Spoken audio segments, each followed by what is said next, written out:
Celakalah anak-anak pemberontak, demikianlah firman Tuhan, yang melaksanakan suatu rancangan yang bukan daripadaku, yang memasuki suatu persekutuan yang bukan oleh dorongan rohku, sehingga dosa mereka bertambah-tambah. Yang berangkat ke Mesir dengan tidak meminta keputusanku, untuk berlindung pada Firaun dan untuk berteduh di bawah naungan Mesir. Tetapi perlindungan Firaun akan memalukan kamu, dan perteduhan di bawah naungan Mesir akan menodai kamu. Sebab sekalipun pembesar-pembesar Yerusalem sudah ada di Zoan, dan utusan-utusannya sudah sampai ke Hanes, sekaliannya akan mendapat malu, karena bangsa itu tidak dapat memberi faedah kepada mereka, dan tidak dapat memberi pertolongan atau faedah, melainkan hanya memalukan, bahkan mengaibkan mereka. Ucapan ilahi tentang binatang-binatang di tanah Negeb.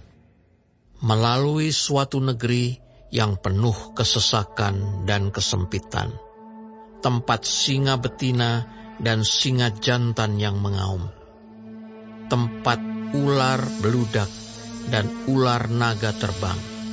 Mereka mengangkut harta kekayaan mereka di atas punggung keledai, dan barang-barang perbendaharaan mereka di atas ponok unta, kepada suatu bangsa yang tidak dapat memberi faedah, yakni Mesir yang memberi pertolongan yang tak berguna dan percuma. Sebab itu aku menamainya begini, Rahab yang dibuat menganggur. Maka sekarang, pergilah, tulislah itu di depan mata mereka di suatu loh, dan cantumkanlah di suatu kitab, supaya itu menjadi kesaksian untuk waktu yang kemudian, sampai selama-lamanya. Sebab mereka itu suatu bangsa pemberontak, anak-anak yang suka bohong, anak-anak yang enggan mendengar akan pengajaran Tuhan, yang mengatakan kepada tukang tilik, jangan menilik, dan kepada para pelihat, janganlah lihat bagi kami hal-hal yang benar, tetapi katakanlah kepada kami hal-hal yang manis, lihatlah bagi kami hal-hal yang semu. Menyisihlah dari jalan, dan ambillah jalan lain. Janganlah susahi kami dengan yang Maha Kudus, Allah Israel. Sebab itu, beginilah firman yang Maha Kudus, Allah Israel. Oleh karena kamu menolak firman ini, dan mempercayakan diri kepada orang-orang pemeras, dan yang berlaku serong dan bersandar kepadanya, maka sebab itu bagimu dosa ini akan seperti pecahan tembok yang mau jatuh, tersembul keluar pada tembok yang tinggi, yang kehancurannya datang dengan tiba-tiba dalam sekejap mata, seperti kehancuran tempayan tukang periuk yang diremukkan dengan tidak kenal sayang, sehingga di antara remukannya tiada terdapat satu keping pun yang dapat dipakai untuk mengambil api dari dalam tungku atau mencedok air dari dalam bak.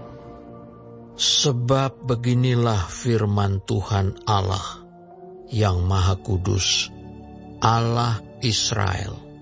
Dengan bertobat, dan tinggal diam, kamu akan diselamatkan.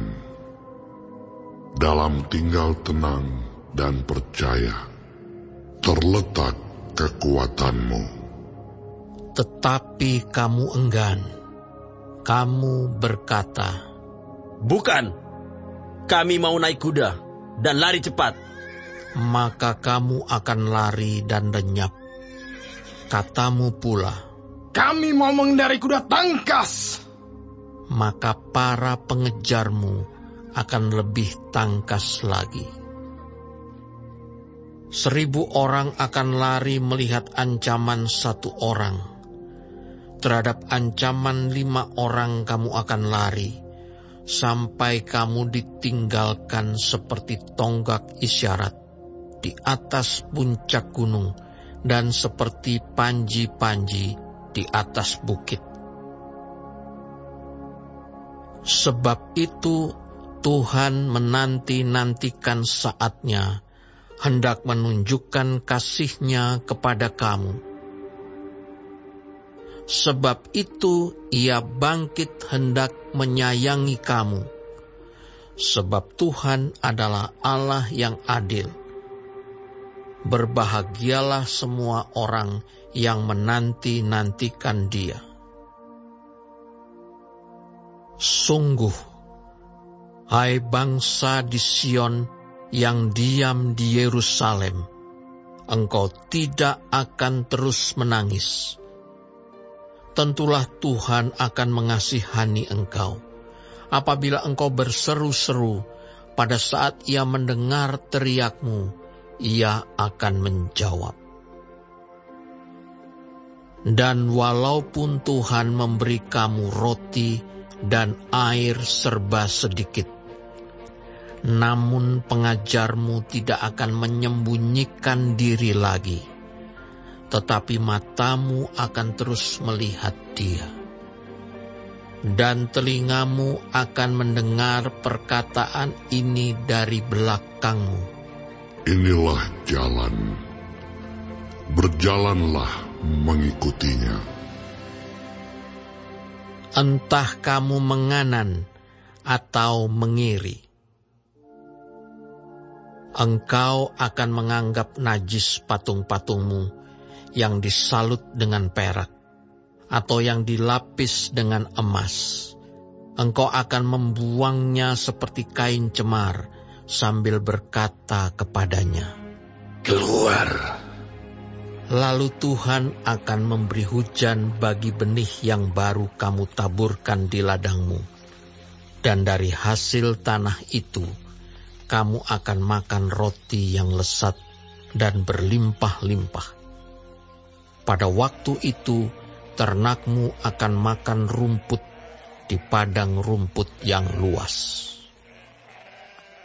Sapi-sapi dan keledai-keledai yang mengerjakan tanah akan memakan makanan campuran yang sedap, yang sudah ditampi dan diayak.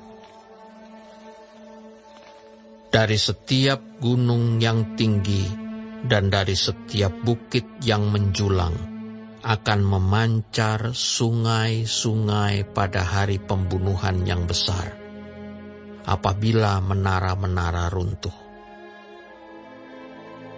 Maka terang bulan purnama akan seperti terang matahari terik, dan terang matahari terik akan 7 kali ganda, yaitu seperti terangnya 7 hari, pada waktu Tuhan membalut luka umat-Nya dan menyembuhkan bekas pukulan. Tuhan datang menyatakan diri-Nya dari tempat-Nya yang jauh. Murka-Nya menyala-nyala. Ia datang dalam awan gelap yang bergumpal-gumpal. Bibir-Nya penuh dengan amarah, dan lidah-Nya seperti api yang memakan habis. Hembusan nafas-Nya seperti sungai yang menghanyutkan, yang airnya sampai ke leher, Ia datang untuk mengayak bangsa-bangsa dengan ayak kebinasaan, dan untuk memasang suatu kekang yang menyesatkan di mulut suku-suku bangsa. Kamu akan menyanyikan suatu nyanyian, seperti pada waktu malam ketika orang menguduskan diri untuk perayaan. Dan kamu akan bersuka hati, seperti pada waktu orang berjalan diiringi suling, hendak naik ke gunung Tuhan, ke gunung batu Israel. Dan Tuhan akan memperdengarkan suaranya yang mulia, akan memperlihatkan tangannya yang turun menimpa dengan murka yang hebat dan nyala api yang memakan habis, dengan hujan lebat, angin ribut, dan hujan batu. Sebab Asyur akan terkejut oleh suara Tuhan pada waktu ia memukul mereka dengan gada. Sebab setiap pukulan dengan tongkat penghajar yang ditimpakan Tuhan ke atasnya akan diiringi rebana dan kecapi, dan ia akan berperang melawan Asyur dengan tangan yang diayunkan untuk peperangan. Sebab dari dahulu sudah diatur tempat pembakaran, bukankah itu untuk raja? Dasarnya dibuat dalam dan lapang, pancakanya penuh api dan kayu. Nafas Tuhan menghanguskannya seperti sungai belerang.